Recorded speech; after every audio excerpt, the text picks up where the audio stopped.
भोजनशाला में सुबह की धूप फीकी सुनहरी लकीरों में टूटकर मेज पर बिखर रही थी। उसके बीच एक हरी चमकदार शिला रखी थी, ऊष्मा शिला, जो हल्की सुखद गर्माहट छोड़ रही थी। फ्रांसिस दोनों हथेलियां उसके ऊपर टिकाकर ऐसे बैठा था जैसे किसी दिव्य वस्तु को थाम रखा हो। प्रभुदेव, ये तो जैसे शीत ऋतु के बीच सूर्य पकड़ लिया हो, उसने विस्मय से कहा। विराजदेव मुस्कुराए। 3 दिनों की अनगिनत कोशिशें, टूटती हुई सिफन शिलाएं, थकान, धूप दीप की लकीरों जैसे उकेरे गए सैकड़ों मंत्र इस एक परिणाम में बदल गए थे। किलियन ने भी शिला उठाई। पहले ठंड चुभी, फिर धीरे धीरे गर्मी उसके हाथों में फैल गई। चेहरे पर अविश्वास उतर आया। क्या ये वास्तव में सिफन शिला है या आपने इसे पूरी तरह बदल दिया है? विराजदेव ने सहज स्वर में कहा। मैंने इसकी प्रकृति पलट दी है। यह अब मना को चूसती है और गर्मी में परिवर्तित करके बाहर छोड़ती है। उन्होंने जटिल मंत्र उकेरण का हिस्सा नहीं बताया। सेवकों और सैनिकों के बीच वो राज अभी छिपाने योग्य था। फ्रांसिस कुछ देर तक सोचता रहा, फिर पूछा, प्रभु, एक दिन में कितनी बना सकेंगे? 5, विराज ने कहा। थोड़े अभ्यास के बाद शायद 10 भी। दोनों के चेहरों पर आशा चमक उठी। और इनकी आयु? किलियन ने पूछ लिया। 1 वर्ष कम से कम, उससे कुछ अधिक तक भी चलेंगी। फ्रांसिस के चेहरे पर प्रसन्नता दौड़ गई। तो ऋण तो इस वर्ष ही उतर जाएगा प्रभु। राजधानी, कलारिया, उत्तरी नगर, हर जगह इसकी कीमत आसमान छुएगी। विराजदेव ने हल्की मुस्कान के साथ सिर हिलाया। उनके मन में भी यही गणना उठ रही थी। ये शिला वैत्राल नगर के भविष्य को बदल सकती है। तभी एक गार्ड दौड़ता हुआ आया और झुककर बोला, प्रभुदेव, व्यापार हृदय महाजन संघ का एक व्यापारी आया है। शोर मचा रहा था, इसलिए उसे प्रथम तल के अतिथि कक्ष में रोक दिया है। किलियन और फ्रांसिस के चेहरे एक ही पल में उतर गए। विराजदेव ने धीमे शांत स्वर में कहा, चलो देखते हैं वो क्या चाहता है। अतिथि कक्ष में गंजा मोटा व्यापारी खड़ा था, रेशमी मखमली कुर्ते वाला, चेहरा हमेशा की तरह चिकनी मुस्कान में ढला हुआ। उसके पीछे 2 भारी अंगरक्षक तलवारों के साथ थे। विराजदेव गंभीरता से भीतर आए। फ्रांसिस लगभग सिहर रहा था और किलियन की आंखें सजग थीं। प्रभुदेव, कितने दिनों बाद भेंट हो रही है? 6 महीने हुए, सही? व्यापारी गालवान ने मुस्कुराते हुए कहा। विराज ने केवल सिर हिलाया। बात बढ़ाने की इच्छा नहीं थी। आप जानते हैं कि मैं क्यों आया हूं? ऋण की वसूली के लिए। समय सीमा बीत चुकी है, विराज ने शांत विनम्र स्वर में कहा। सीधे मुद्दे पर आए गालवान। गालवान बैठ गया और बोला, आपकी भूमि की हालत सब जानते हैं। ठंड, अकाल, पलायन। आप ये ऋण चुका नहीं सकते, इसलिए हमने एक समाधान बनाया है। उसने दस्तावेज आगे रखा। आप हमें एक खदान 10 वर्षों के लिए और कुछ उपजाऊ खेत स्थायी रूप से दे दें, बदले में ऋण समाप्त। फ्रांसिस बिफर गया। यह अन्याय है, हमने ब्याज भी। विराज ने हाथ उठा दिया। उसे बोलने दो। गालवान ने और भी सहजता से कहा, यह सब राजकीय कानून के तहत है प्रभु, पूरी तरह वैध समझौता।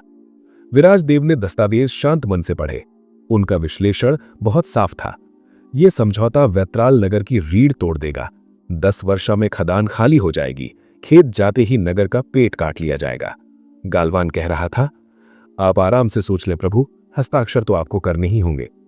विराजदेव ने दस्तावेज मेज पर रख दिया। उनका स्वर एकदम स्थिर, पर भीतर इस्पात जैसा। नहीं, मैं ये समझौता नहीं मानता। कक्ष में सन्नाटा जम गया। गालवान की मुस्कान ढह गई। क्या प्रभुदेव, अब मजाक ठीक नहीं? मजाक नहीं कर रहा हूं। तुम्हारी कंपनी राज्य का कानून तोड़ रही है। गालवान का चेहरा पीला पड़ गया। किलियन और फ्रांसिस भी चकित थे। वे भी ये कानून नहीं जानते थे। विराजदेव उठे और पूरी दृढ़ता से बोले, लांसफिल राज्य की विधि संहिता का वर्ष 790 में लागू किया गया 848वां कानून, उपधारा बी, खंड 1। उसके अनुसार कोई भी कुलीन यदि ऋण समय पर न चुका पाए तो उसे 6 महीनों का अतिरिक्त समय, वो भी बिना ब्याज, कानूनी अधिकार के रूप में मिलता है। गालवान निरुत्तर रह गया। उसके चेहरे पर घबराहट का भाव चढ़ाया। ये तो अनुबंध के, ये मेरे अधिकारों के भीतर है और तुम्हारी कंपनी तो कानून का सम्मान करती है ना? विराज के स्वर में शांत चुनौती थी। गालवान होंठ भींचता रहा, पर कहने को कुछ न मिला। 6 महीने बाद विराजदेव धीमे मुस्कुराए। यदि आवश्यकता रही, मैं इस पर हस्ताक्षर कर दूंगा। कहते ही वो खड़े हो गए। उसी समय एक विशालकाय अंगरक्षक गुस्से में कदम बढ़ाता हुआ गरजा, तुम पीछे नहीं हट सकते, अभी हस्ताक्षर करो। वो मेज का चक्कर काटता हुआ आगे झपटा, लेकिन विराजदेव की उंगलियां बहुत हल्के मंत्र चक्र में घूमी और अगले ही क्षण धड़ाम, अंगरक्षक अपने ही कदमों में फिसलकर जमीन पर टूट पड़ा। किलियन की तलवार झटके से निकल गई। एक और कदम और ये जीवित नहीं रहेगा, वो गरजा। गालवान घबरा गया। प्रभुदेव क्षमा करें, ये मूर्ख आवेश में आ गया। उसने तेजी से वापसी का मार्ग पकड़ा।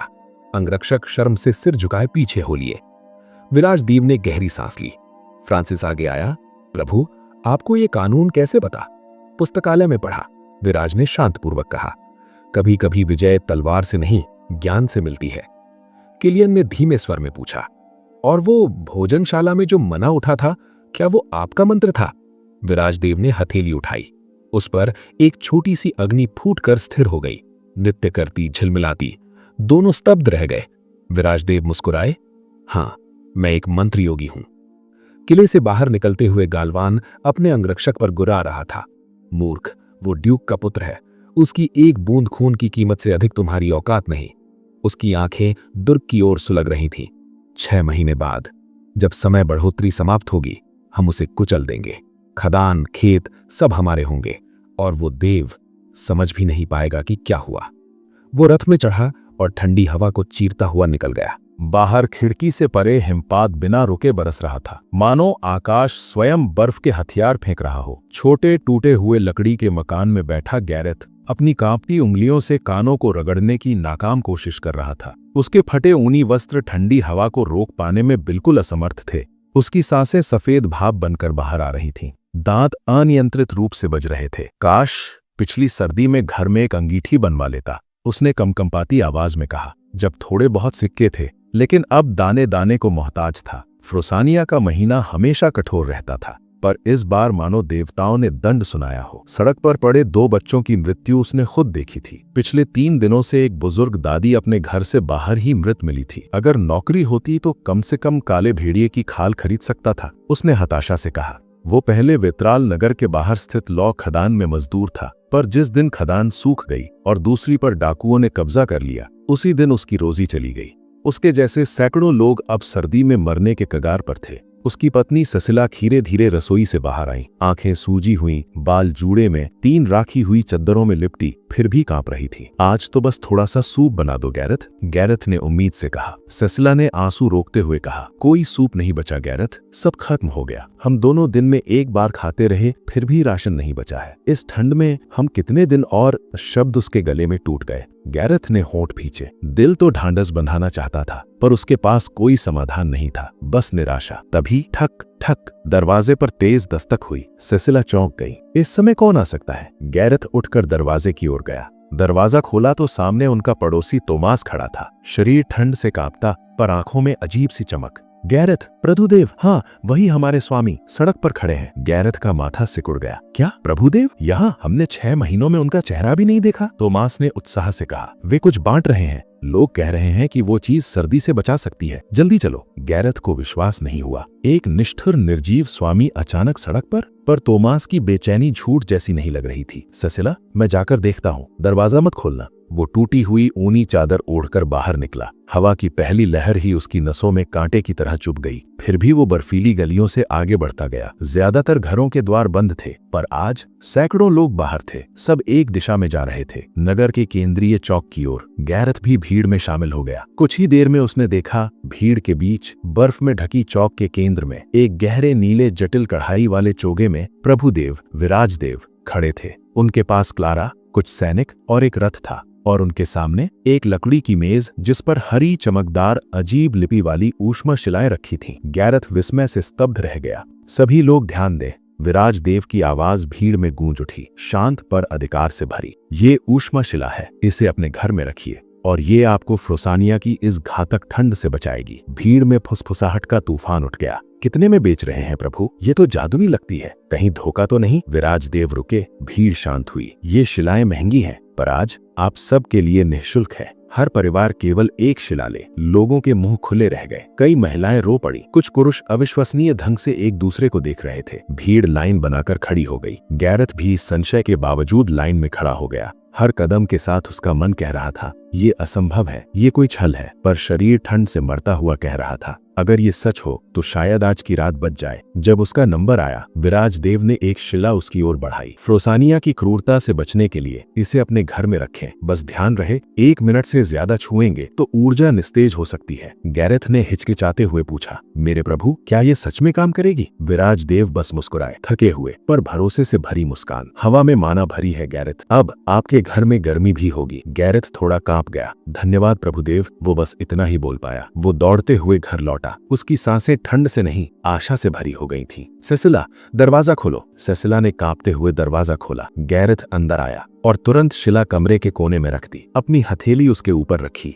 हल्का सा ऊर्जा खिंचाव महसूस हुआ और गर्मी धीरे धीरे फैलती हुई, कमरे भरती हुई सुखकारी गर्मी। गैरेथ की आंखें फैल गईं। उसका शरीर कांपा, पर इस बार ठंड से नहीं, अविश्वसनीय राहत से। सेसिला, आओ, ये सच है। हम इस बार की सर्दी जीवित रह जाएंगे। उसने अपनी पत्नी को पकड़कर घुमाया और भावुक होकर हंस पड़ा। सेसिला के चेहरे पर महीनों बाद पहली बार मुस्कान आई। बाहर गिरती बर्फ भी जैसे उन्हें आशीर्वाद दे रही थी। दूसरी ओर विराज देव अपनी गाड़ी में बैठे चौक को देखते रहे। शिलाएं खत्म हो चुकी थीं और बहुत से लोग निराश लौट रहे थे। वो जानते थे ये केवल शुरुआत थी। क्लारा ने पूछा, प्रभुदेव, आप ये सब मुफ्त में क्यों दे रहे हैं? विराज ने बाहर देखते हुए कहा, पहला कारण, मेरे लोग मर रहे हैं। दूसरा, लोग अपने स्वामी को पहचानते भी नहीं। एक अजनबी स्वामी का सम्मान नहीं होता। क्लारा धीरे धीरे सिर हिलाती रही। और तीसरा कारण? उन्होंने पूछा। विराज देव ने धीमी मुस्कान दी, मैं जानना चाहता हूँ कि ये शिलाएं लंबे समय तक कैसी चलती हैं। गार्ड कल मोहल्लों में जाकर रिपोर्ट लाएंगे। रथ धीरे धीरे वेत्राल की गलियों से गुजर रहा था। बर्फ से ढके घर, टूटी छतें, भूखे बच्चे। प्रभुदेव हर दृश्य देख रहे थे। उनकी आंखों में एक मौन प्रतिज्ञा उभर रही थी, मैं इस नगर को उठाऊंगा। किला नजदीक आता गया। कमरे में पहुंचकर वो थकान से ढह गए। उठने की ताकत नहीं बची थी। फिर भी उन्होंने खुद पर एक छोटी चिकित्सा मंत्र डाला। शरीर में थोड़ी उष्णता लौट आई। मुझे अभ्यास शुरू करना होगा, ये शरीर कमजोर है, उन्होंने सोचा। ध्यान मुद्रा में बैठकर उन्होंने माना प्रवाहित किया। प्रथम चक्र को स्थिर, सुगठित और गहरा बनाने का अभ्यास। पर तभी ठक ठक, फ्रांसिस कमरे में पहुंचा। वो पहले से ज्यादा सीधा खड़ा था, मानो सम्मान का भार उसके कंधों पर बैठ गया हो। प्रभुदेव, आपके आदेशानुसार वेत्राल बाजार से सभी सिफन शिलाएं एकत्र करा दी गई हैं। एक कार्यशाला भी तैयार है जहां आप अपनी मंत्र रचनाएं कर सकते हैं। विराज देव ने उठकर उसे देखा। फ्रांसिस की आवाज में एक नई श्रद्धा थी। वो अब केवल अपने स्वामी का नहीं, एक मंत्र योगी राजा का सम्मान कर रहा था। फ्रांसिस, विराज ने नर्म स्वर में कहा, मुझे पहले की तरह ही बात करो। आदर ठीक है, पर भय नहीं। फ्रांसिस थोड़ा झेपा। अवश्य प्रभुदेव। और वो व्यापारी जिसके बारे में मैंने कहा था? विराज ने पूछा। फ्रांसिस की आंखों में चमक आ गई। मुझे वही व्यक्ति मिला है जिसकी आपको आवश्यकता थी। वो झुककर स्वर में दृढ़ता लाते हुए बोला, एक ऐसा व्यापारी जो आपके ऊष्मा शिलाओं को साम्राज्य के कोने कोने तक पहुंचा सकता है। विराज देव की आंखों में भविष्य की लौ चमक उठी। तो फिर हम आरंभ करते हैं। बर्फ की मोटी परतें वितराल आवास की पुरानी पत्थरधरों की चौखटों से चिपकी थीं। लंबा गलियारा जहां दीवारों पर टंगी मशालों की लौ धीमे धीमे डोल रही थी, थोड़ा सनसान, थोड़ा डरावना, और किसी ऐसे स्थान जैसा जहां हर टिक टिक समय का दबाव बढ़ा देती थी। इसी गलियारे से गुजर रहा था मसाला व्यापारी माधव। उसकी चाल में घबराहट थी और मन में बेचैनी। आखिर प्रभु देव ने मुझे क्यों बुलाया? उसके भीतर यही तूफान चल रहा था। माधव की लंबी धूली पगड़ी से कुछ बाल बाहर निकले पड़े थे। वो उन्हें ठीक करते हुए आगे बढ़ता गया।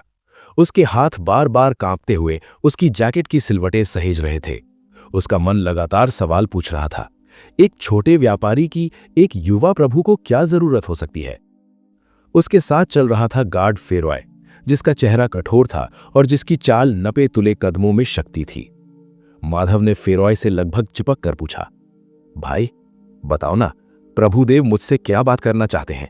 मैं मसाले बेचता हूं, सैनिक नहीं हूं, न कोई राजदूत। ऐसा क्या है? फेरॉय की आवाज उतनी ही ठंडी थी जितनी गलियारे की हवा। मुझे पता नहीं, आप उनसे मिलेंगे तो जान जाएंगे। एक सिक्का? माधव ने कोशिश की, शायद थोड़ा पैसा फेरॉय को खोल दे। लेकिन गार्ड ने बिना देखे पूछ लिया, क्या आप सुन नहीं पाए? मुझे पता नहीं। माधव का दिल बैठ गया। गार्ड भी खरीदा नहीं जा सकता तो फिर इस स्थान पर कौन खरीदेगा? वे एक विशाल लकड़ी के दरवाजे पर रुके। गहरे सागवान की चमक और उस पर उकेरे गए प्राचीन चिन्ह। फेरॉय ने दस्तक दी, फिर दरवाजा खोलकर बोला, प्रभुदेव अंदर प्रतीक्षा कर रहे हैं। माधव ने गहरी सांस भरी और भीतर प्रवेश किया। कमरे में विराज देव बैठे थे, शांत, संयत, एक अनोखी गरिमा से भरे हुए। उनकी आंखों में बर्फ जैसी ठंडक नहीं, बल्कि तपता हुआ नियंत्रण था, मानो वे हर शब्द से पहले उसके 100 परिणाम तौल रहे हों। फ्रांसिस प्रबंधक उनके दाहिने बैठा चाय पी रहा था। क्लारा चुप, विनम्र, चाय परोसती हुई किनारे खड़ी थी। माधव ने मुस्कान ओढ़ी, व्यापारियों वाली। प्रभु, आपसे मिलना सौभाग्य की बात है। देव के चेहरे पर कोई भाव नहीं बदला, बस एक हल्का सा संकेत, बैठो। माधव बैठते ही घूंट भरता है। प्रभु, आमंत्रण इतना अचानक था कि उपहार नहीं ला पाया। मेरे लोग बाद में मसालों का बैच भेज देंगे। विराज ने सिर हिलाया। उपहार की आवश्यकता नहीं, तुम्हें बुलाया है क्योंकि मुझे तुमसे कुछ पूछना है। माधव का दिल एक धक से रुक गया। देव ने पहली ही चोट वहीं मारी। वेत्राल नगर तुम्हें कैसा लगता है? यह प्रश्न नहीं, जांच थी। माधव तुरंत समझ गया। पहले उसने एक झूठा उत्तर दिया, प्रभु नगर तो। विराज देव की आंखें उठीं, बाकी शब्द उसकी जीभ पर ही जम गए। माधव ने घबराकर नजरें फेर लीं और अंततः सच बोल दिया, नगर बुरी हालत में है प्रभु। काम नहीं है, खदानें बंद पड़ी हैं, लोग भूखे सो रहे हैं। बर्फ पिछले 10 वर्षों से अधिक तेज है। व्यापार हृदय महाजन संघ का कर्ज सिर पर है। सच ये है कि कोई रास्ता नहीं दिखता जब तक कोई चमत्कार ना हो। विराजदेव सुनते रहे, गंभीर, स्थिर और भीतर कहीं गणना करते हुए। फिर उन्होंने सीधा प्रश्न किया, यदि तुम मेरी जगह होते तो क्या करते? यह सुनकर माधव के होंठ सूख गए। प्रभु, मैं नगर नहीं चला सकता, मैं तो बस मसाले बेचता हूं। ऐसे संकट का हल। विराज की शांत पर कठोर नजर फिर उठी। माधव ने हार मानकर कहा, कोई उपाय नहीं है प्रभु। इतना बड़ा पतन सिर्फ किसी नए चमत्कार से उठ सकता है। विराज देव ने तभी मेज पर एक छोटी हरी वस्तु रखी, एक सिफोन पत्थर। परंतु ये सिफोन की बर्फीली खींच जाने वाली ताकत से अलग था। इसके भीतर कोई गर्म तरंग सी उठती मरती दिख रही थी। हाथ रखो, देव ने कहा। माधव डर गया। ऐसे पत्थर अक्सर फट जाते हैं। एक व्यापारी का हाथ इसी प्रयोग में उड़ गया था। फिर भी देव की आंखें देखकर उसने हाथ रखा। एक पल, 2 पल, और उसके चेहरे पर अविश्वास ने जगह बना ली। पत्थर गर्म था। देव का स्वर शांत पर प्रखर, ये ऊष्मा पत्थर है। ये वातावरण का माना खींचकर इसे गर्मी में बदलता है। लोग इससे मरने से बचेंगे, जी पाएंगे। माधव पत्थर को दोनों हाथों में घुमाकर देखता रहा। उसके भीतर व्यापारी की नसें उछल रही थीं। किसी एक शहर नहीं, पूरे साम्राज्य को हिला देने वाली वस्तु थी ये। विराज आगे झुके। हम इसे पूरे साम्राज्य में बेचना चाहते हैं। हमें एक ऐसा व्यापारी चाहिए जो पहुंच रखता हो। तुम। माधव का मुंह सूख गया। मेरे पास? मैं तो मसाले बेचता हूं। फिर लालच और डर दोनों ने दिमाग को झंझोड़ा। उसने कहा, 60 और 40? 60 आपके? देव ने भौं उठाई। 20%।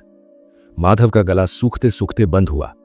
लोभ ने उसे 70-30 तक ले जाना चाहा, पर देव का चेहरा ठोस पत्थर जैसा था। 20 और अंतिम, देव ने कहा।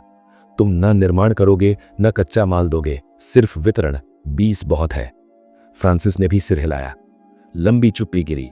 माधव का चेहरा हजारों विचारों से जूझ रहा था, लेकिन अवसर इतना बड़ा था कि ठुकराया नहीं जा सकता। आखिरकार उसने सिर झुका दिया। हमारा सौदा 80-20। देव मुस्कुराए, जैसे यही उनकी योजना थी।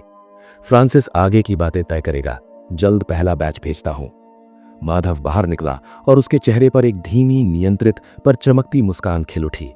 20%, पर इतने बड़े व्यापार का? ये तो राजमाफिक धंधा है। गलियारे की हवा अब ठंडी नहीं लग रही थी। उसे लग रहा था जैसे उसके पैरों के नीचे बर्फ पिघल रही है। वो मन ही मन बोला, व्यापार हृदय महाजन संघ, तुमने प्रभुदेव को कम आका, अब तुम्हें पछतावा होगा।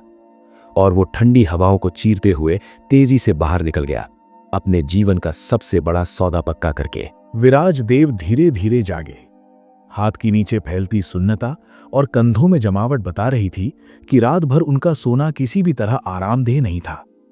बिस्तर के ऊपर पसरी हल्की ठंड उनके शरीर में चुभ रही थी, पर जैसे ही नजर खिड़की की ओर पड़ी, पर्दे की दरार से झांकती प्रभात किरणों ने एक मौन सा संकेत दिया। दिन शुरू हो चुका था। वो बैठ गए, लंबी सांस खींची और उंगलियां मोड़ खोलकर सुन नसों को ढीला किया। हल्का दर्द पसलियों तक फैलता गया, लेकिन अगली ही क्षण उन्होंने हथेली में माना बुलाया। एक नरम गर्म प्रकाश उभरा और हील सूत्र के स्पर्श से पूरा हाथ हल्का पड़ गया। रोज की तरह जाकर चेहरा धोया, पानी की छींटों में चमकती सांसें निकलती दिखाई दी।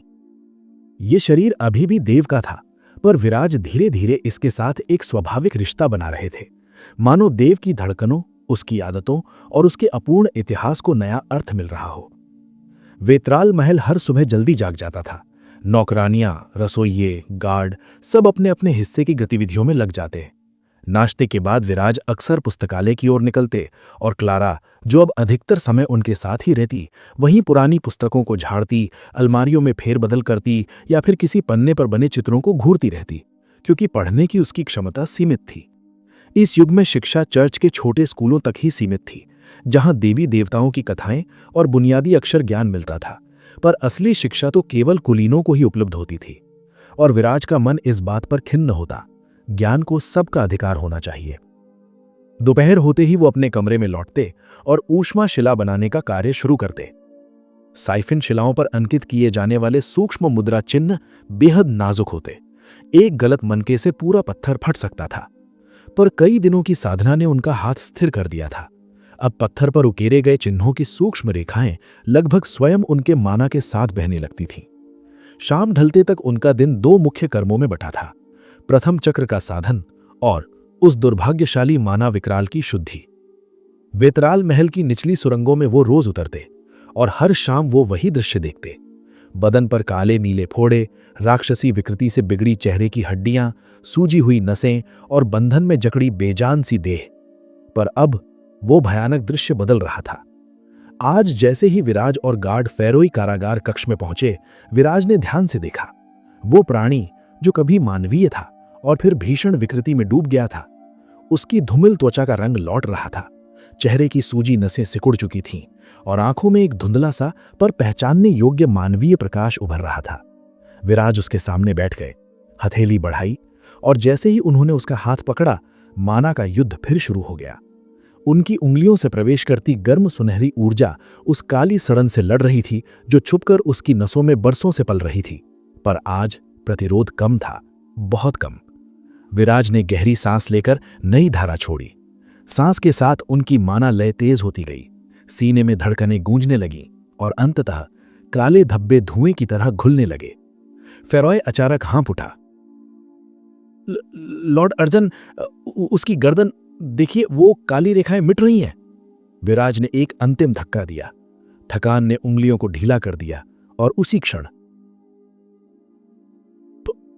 पानी, वो टूटी फूटी आवाज गूंजी जो पहले कभी नहीं सुनी गई थी। विराज चौंक उठे। फेरॉय भागकर पानी लाया। माना विकराल, अब धीरे धीरे मनुष्य बन रहे उस सैनिक ने पानी को ऐसे पिया जैसे रेगिस्तान में भटका यात्री अचानक इसी झरने पर पहुंच गया हो। उसके होंठ कांप रहे थे, पर शब्द अधिक स्पष्ट थे। मैं जी रहा हूं। विराज ने सिर हिलाया। तुम्हारा नाम?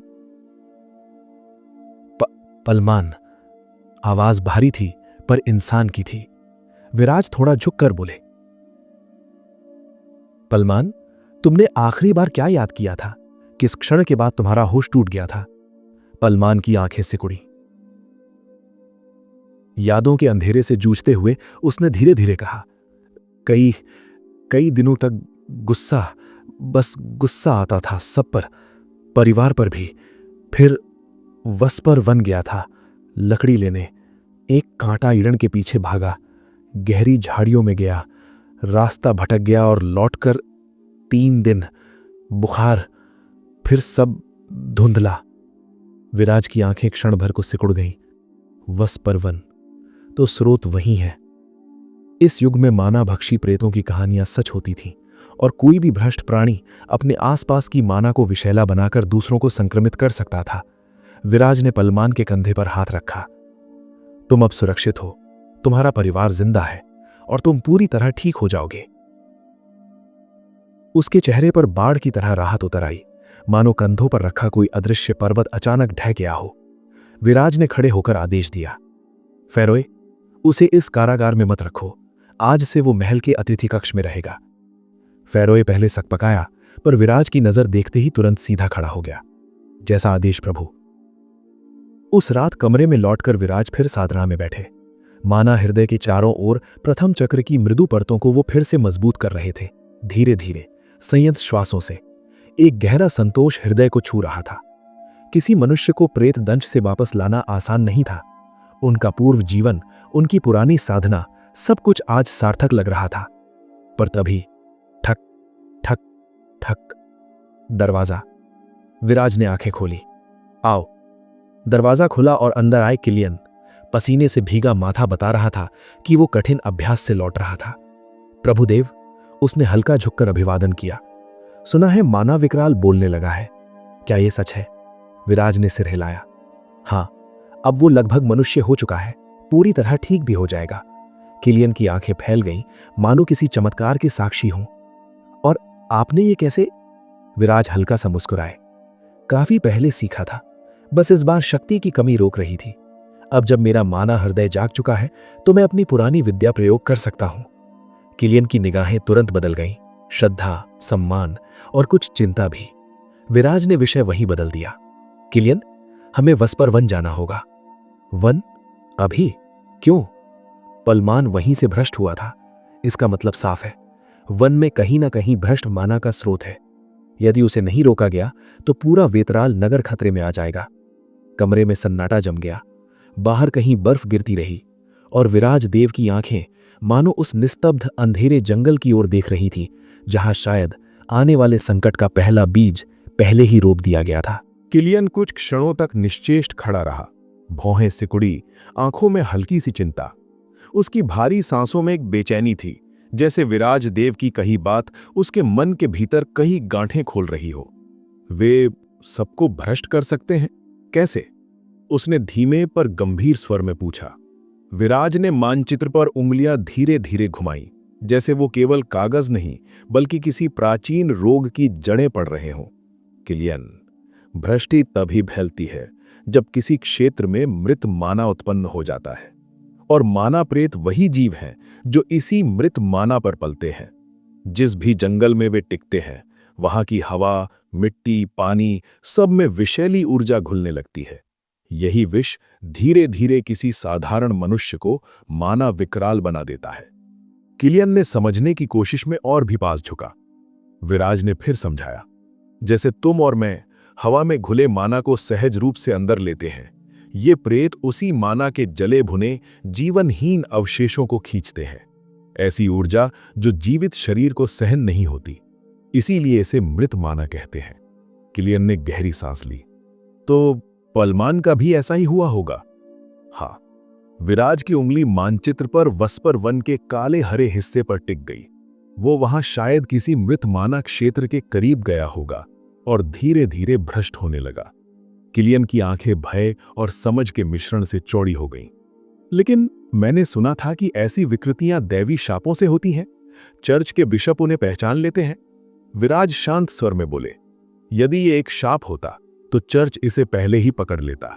दैवी शाप की गंध अलग होती है, उसका माना अलग होता है, और पलमान का मामला पूरी तरह भिन्न है। मेरी उपचार विधि से उसका भ्रष्टि हटना यह सिद्ध करता है कि यह कोई शाप नहीं। यदि शाप होता वो शायद मर जाता या बिशप उसे मार देते। किलियन चुप हो गया, मानो उसके भीतर कुछ बैठ गया हो। विराज ने फिर पूछा, क्या हाल ही में वस्पर वन के आसपास कोई और लापता हुआ है? कोई बीमार पड़ा है? किसी का व्यवहार बदला गया है? किलियन ने भौएं चढ़ाकर कुछ स्मृतियां टटोली। मुझे तो याद नहीं कि किसी ने भ्रष्टि के लक्षण दिखाए हों, पर कुछ लोग, हाँ, कुछ गांवों से अचानक गायब होने की बातें सुनी हैं। पर सर्दी के दिनों में अक्सर शिकारी मर जाते हैं या रास्ता भटक जाते हैं। किसी को शक नहीं हुआ। विराज के मन में एक स्पष्ट रेखा बन गई। वस्पर वन में कुछ जाग चुका है। माना प्रेतों की गतिविधियां सदैव छुपी रहती थी। वे जमकर हमला नहीं करते थे, वे धीरे धीरे सड़ांध फैलाते थे, जैसे दलदल किसी को बिना आवाज के निगल ले। विराज ने गंभीरता से कहा, तुम रिकॉर्ड्स जांचो, सैनिकों से पूछो, लकड़हारों, शिकारी परिवारों, सबसे विवरण लो। जो भी वन में बार बार जाते हैं उन पर नजर रखो। कहीं एक भी और व्यक्ति बदला पाया गया, हम देर हो जाएंगे। मैं तुरंत करता हूं। किलियन की आवाज अब दृढ़ थी, जैसे कोई आदेश उसके भीतर गूंज चुका हो। विराज उठे, मानचित्र को मोड़ा और गहरी सांस ली। किलियन, जब हम वस्पर वन जाएंगे, हमें पूर्ण तैयारी के साथ जाना हो।